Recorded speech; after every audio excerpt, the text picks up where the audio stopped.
Hello बच्चों, मैं हूं आपकी हिंदी टीचर अंजू मैडम और मेरे क्लास में आप सभी बच्चों का हार्दिक स्वागत है। बच्चों, आज मैं आप लोगों के लिए सूरदास के पद के अंतर्गत भ्रमर गीत का दूसरा पद लेकर उपस्थित हूं। जिन बच्चों ने अभी अभी मेरे क्लास को ज्वाइन किया है, उन बच्चों को मैं बताना चाहती हूं कि सूरदास के वात्सल्य के पद का वीडियो और भ्रमर गीत के प्रथम पद का वीडियो का लिंक डिस्क्रिप्शन बॉक्स में मैंने दे दिया है। आप डिस्क्रिप्शन बॉक्स में लिंक को क्लिक करके सारे वीडियो को देख सकते हैं, पूरे पद का अर्थ समझ सकते हैं और अगर कहीं कोई दिक्कत होगी तो आप मुझे कमेंट करके बताएंगे। तो चलिए शुरू करते हैं भ्रमर गीत का यह दूसरा पद। सबसे पहले मैं आपको पढ़कर सुनाती हूँ, उसके बाद इसके कठिन शब्दों के अर्थ को बताऊंगी। आप पूरे वीडियो को धीरे धीरे ध्यान से मन लगाकर सुने, समझें और फिर लिखें। तो मैं पढ़ना शुरू कर रही हूँ, आप सब सुने। देखिए,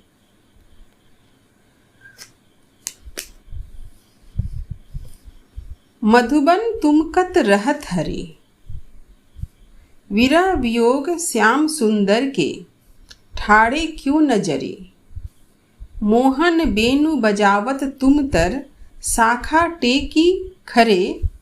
मोहे थावर अरु जड़ जंगम, मुनिजन ध्यान टरे। वह चितवनी तू मन न धरत है, फिरी फिरी पुहुप धरे। सूरदास प्रभु विरह दवानल, नख सिख लौ न जरे। अब चलिए इसके कठिन शब्दों के अर्थ की तरफ।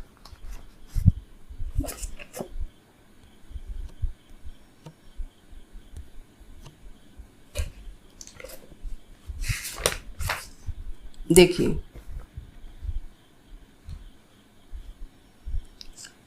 पहला शब्द है मधुबन। मधुबन क्या है? गोकुल का एक जंगल है, उसका ही नाम। वन तो आप लोग जानते हैं, वन मतलब जंगल। तो मधुबन, मधुबन इसलिए कहा गया है क्योंकि वहाँ पर बहुत फूल खिलते थे। उससे मधु बने, मधु बसंत को भी कहा जाता है। जैसे बसंत ऋतु में बहुत फूल खिलते हैं, वैसे उस जंगल में भी बहुत फूल खिलते हैं। इसलिए वो जंगल जो है गोकुल का एक जंगल है, इसे आप जानिए, जहाँ पर श्री कृष्ण गाय चराने जाते थे। कत, कत मतलब कैसे। विरह, विरह का अर्थ होता है दुख, कष्ट। ठाड़े, ठाड़े का अर्थ होता है खड़े। जरे, जरे मतलब जलना। मोहन, मोहन क्या है? कृष्ण का एक नाम है। वेणु, वेणु कहा जाता है वंशी को। तर, तर मतलब नीचे। टेकी, टेकी मतलब सहारा लेना। खरे मतलब खड़ा। मोहे, मोहे माने आकर्षित करना, ध्यान केंद्रित करना अपने तरफ। थावर, थावर का अर्थ होता है स्थावर। तो स्थावर किसे कहेंगे? जैसे पेड़ पौधे इत्यादि को स्थावर कहा जाता है। टरे, टरे माने हटना। चितवनी, चितवनी मतलब रूप। धरत माने धारण करना। पुहुप मतलब पुष्प। दवानल, दवानल कहा जाता है जंगल में लगने वाली आग। नख सिख, नाखून से सिर तक। इस पद में एक और शब्द आया है, मुझे लगा कि इसका भी अर्थ आप लोगों को बता दिया जाए। जैसे जंगम शब्द आया है, जंगम का अर्थ होता है साधु। ये साधु एक जगह स्थिर नहीं रहते हैं, ये क्या करते हैं? जंगल में घूमते रहते हैं। ऐसे को जंगम शब्द से संबोधित किया जाता है ऐसे साधुओं के लिए। एक बार और शब्द को देखिए। मधुबन यानी गोकुल का जंगल, फूलों से भरा जंगल। कत मतलब कैसे। विरह मतलब दुख। ठाड़े अर्थात खड़े। जरे मतलब जलना। मोहन कृष्ण को कहा गया है। वेणु यानी वंशी। तर मतलब नीचे। टेकी सहारा। खरे मतलब खड़ा। मोहे आकर्षित। थावर, स्थावर यानी पेड़ पौधों को कहा गया है। टरे मतलब हटना। चितवनी रूप को कहा जाता है। धरत मतलब धारण। पुहुप, पुहुप कहा गया है पुष्प को। दवानल, दवानल कहा जाता है जंगल में लगने वाली आग। नक्सिक नाखून से लेकर सिर तक, मस्तक तक। और जंगम कहा गया है साधु को, घूमने फिरने वाले पर्यटनशील जो साधु होते हैं उनको। आप एक चीज़ और मैं यहाँ लिखकर बता रही हूँ, इसकी काव्य भाषा क्या है? ब्रज भाषा है। इसको हमेशा याद रखिएगा, बहुत बार प्रश्न में पूछा जाता है कि भ्रमर गीत की भाषा क्या है।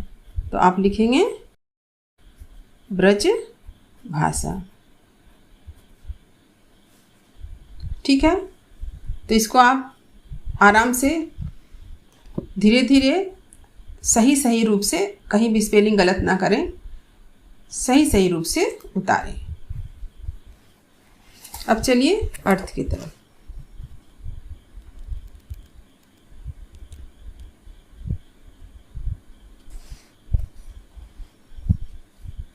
देखिए,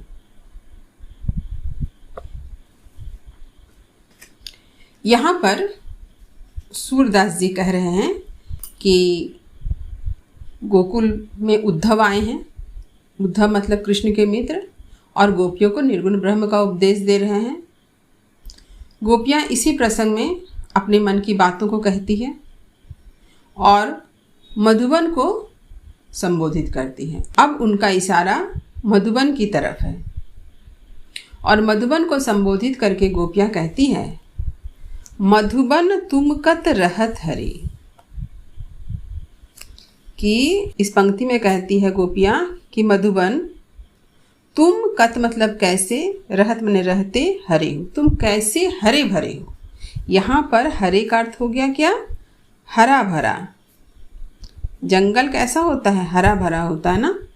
तो गोपियाँ मधुबन को कहती है कि मधुबन तुम श्री कृष्ण के चले जाने के बाद कैसे हरे भरे हो। प्रश्न पूछती है, तुम कैसे हरे भरे हो। विरह वियोग श्याम सुंदर के ठाड़े क्यों न जरे। विरह मतलब कष्ट, वियोग मने बिछुड़ना। तो कौन बिछुड़ गया है? श्याम सुंदर। ये श्याम सुंदर कौन है? कृष्ण है ना। तो श्री कृष्ण भगवान के बिछड़ जाने के दुख से ठाड़े क्यों न जरे। ठाड़े मतलब खड़े बताए हैं। खड़े खड़े तुम क्यों नहीं जल गए। जरे मतलब जल जाना, यानी दुख से, कष्ट से। दुख और कष्ट की तुलना आग से की जाती है, इसलिए कहा है कि मधुबन के जंगल क्यों नहीं जल गए। श्री कृष्ण के चले जाने के बाद जंगल को जल जाना चाहिए था। तो गोपियाँ जो है उद्धव को सुनाकर कह रही है कि कृष्ण के प्रति यहाँ इतना प्रेम भाव है उनके मन में।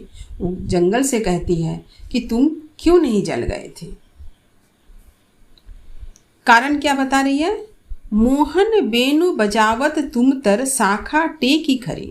देखिए, यहाँ पर मैंने प्रत्येक शब्द का अर्थ बताया है।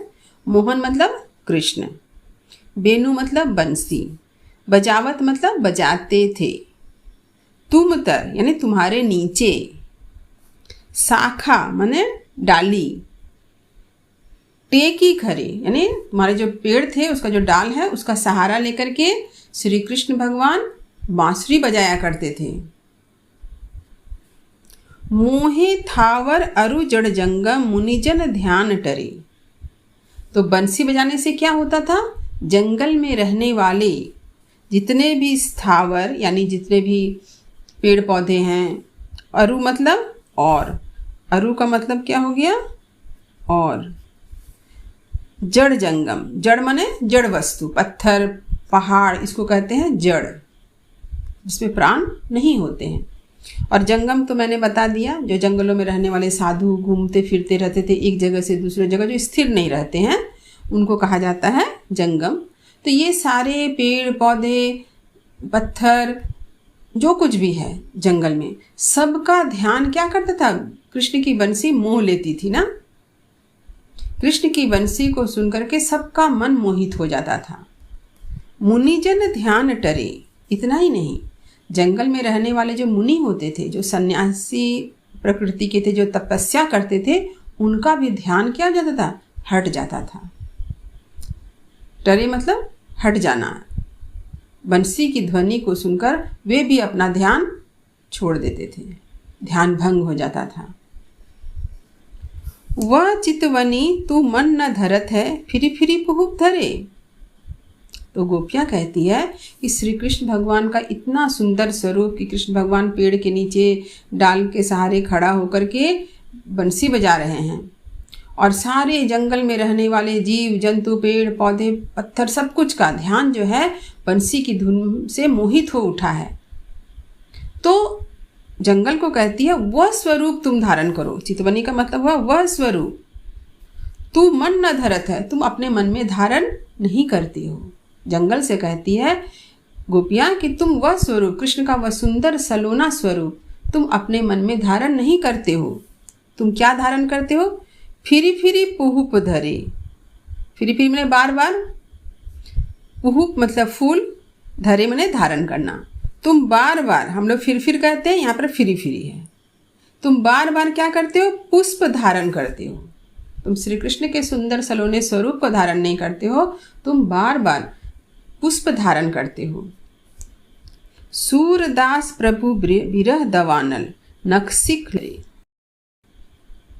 सूरदास जी कहते हैं कि विरह जो है, यानी ये जो बिछुड़ जाने का जो दुख होता है, यह विरह जो है किसके समान है? दवानल, जंगल में लगने वाली आग के समान है। तो किसके बिछड़ने का दुख? प्रभु के। प्रभु मतलब कृष्ण। प्रभु कौन है? कृष्ण है। यानी कृष्ण से बिछुड़ने वाला दुख जो है वो एक आग के समान है। ये आग कैसा है? जंगल में लगने वाली आग। आप लोग सभी जानते हैं कैलिफोर्निया में अभी आग लगा हुआ है, पूरे जंगल का जंगल जल जा रहा है ना। तो इस आग को बुझाया नहीं जाता, बड़ा कठिन होता है इन आग को बुझाना। तो ऐसे ही समझिए, इसी को कहते हैं दवानल। जो जंगलों में जो आग लग रही है, आप लोगों ने न्यूज़ में देखा है, तो वो जो आग है उसको कहते हैं दवानल। जंगल में लगने वाली आग बड़ा भयंकर रूप लेती है, क्योंकि इसे बुझाना संभव नहीं होता। आप लोगों ने देखा होगा हेलीकॉप्टर है, बहुत तरह से उसको बुझाने की चेष्टा की जा रही है विभिन्न तरीक़ों से, लेकिन आग बुझाया नहीं जा सका है, नियंत्रण में नहीं आया गया है अभी तक। इसके पहले भी हम लोगों ने देखा कितने जंगलों में आग लग चुकी, ऑस्ट्रेलिया में कितने जानवर मारे गए। ये सब क्या है? इसको कहते हैं दवानल। तो गोपियाँ कहती है कि श्री कृष्ण के चले जाने के दुख से मधुबन में तो आग लग जानी चाहिए थी, क्योंकि कृष्ण उन्हें छोड़कर चले गए हैं। और क्या होता? नक्सिक लो न जरे, और तुम्हें तो नाखून से लेकर सिर तक तुम्हें जल जाना चाहिए था। यानी श्री कृष्ण का दुख ऐसा है जिसके चले जाने के कारण, श्री कृष्ण के कारण जो दुख उत्पन्न हुआ है, उस दुख में मधुबन को पूरा का पूरा जल जाना चाहिए था, सिर से पैर तक। और इस प्रकार गोपियाँ जो है अपने मन के व्यथा को, अपने मन के दुख को उद्धव के सामने प्रकट करती है। वो सीधे सीधे नहीं कह पा रही है, लेकिन मधुबन के माध्यम से वह अपने दुख को बताती है कि श्री कृष्ण के चले जाने का दुख कितना भारी दुख है, कितना बड़ा दुख है। तो आप लोग को उम्मीद करती हूँ कि भ्रमर गीत का ये जो दूसरा पद है, इसका अर्थ आपको अच्छी तरह से समझ में आ गया होगा।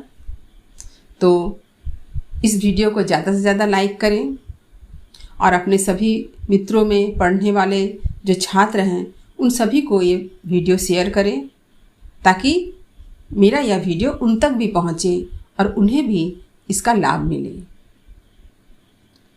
मैं चाहती हूँ कि जितने भी बच्चे इस वीडियो को देखेंगे उनको इनसे अवश्य लाभ मिलेगा और परीक्षा में अवश्य सफलता भी मिलेगी। और जिन बच्चों ने अभी तक मेरा चैनल सब्सक्राइब नहीं किया है, उनसे मेरा अनुरोध है कि मेरे चैनल को सब्सक्राइब कर लें, ताकि जब भी मेरा वीडियो बनकर तैयार होगा आपको उसका नोटिफिकेशन तुरंत मिल जाएगा। तो चलिए अगले वीडियो में सूरदास के पद के प्रश्न उत्तर चर्चा को लेकर आपके सामने फिर से हाजिर रहूँगी। आप सब तैयार रहिए। पूरे पद को पढ़िए, समझिए, लिखिए। लिखना तो पड़ेगा ही, क्योंकि अगर थोड़ा सा भी मेहनत नहीं करेंगे तो आपको सफलता कैसे मिलेगी। सफलता पाने के लिए परिश्रम की तो आवश्यकता है, और परिश्रम का कोई विकल्प नहीं होता है। आज जो भी व्यक्ति ऊंचे पद पर पहुंचे हैं, उन सभी व्यक्तियों ने अपने बाल्यकाल में, अपने स्कूल के दिनों में, कॉलेज के दिनों में परिश्रम करने से पीछे कभी नहीं हटे। उन्होंने जी तोड़ परिश्रम किया है, क्योंकि परिश्रम का कोई विकल्प नहीं होता है। आप भी परिश्रम कीजिए, परिश्रम का फल अवश्य मिलेगा आपको। तो शुभकामनाओं के साथ धन्यवाद।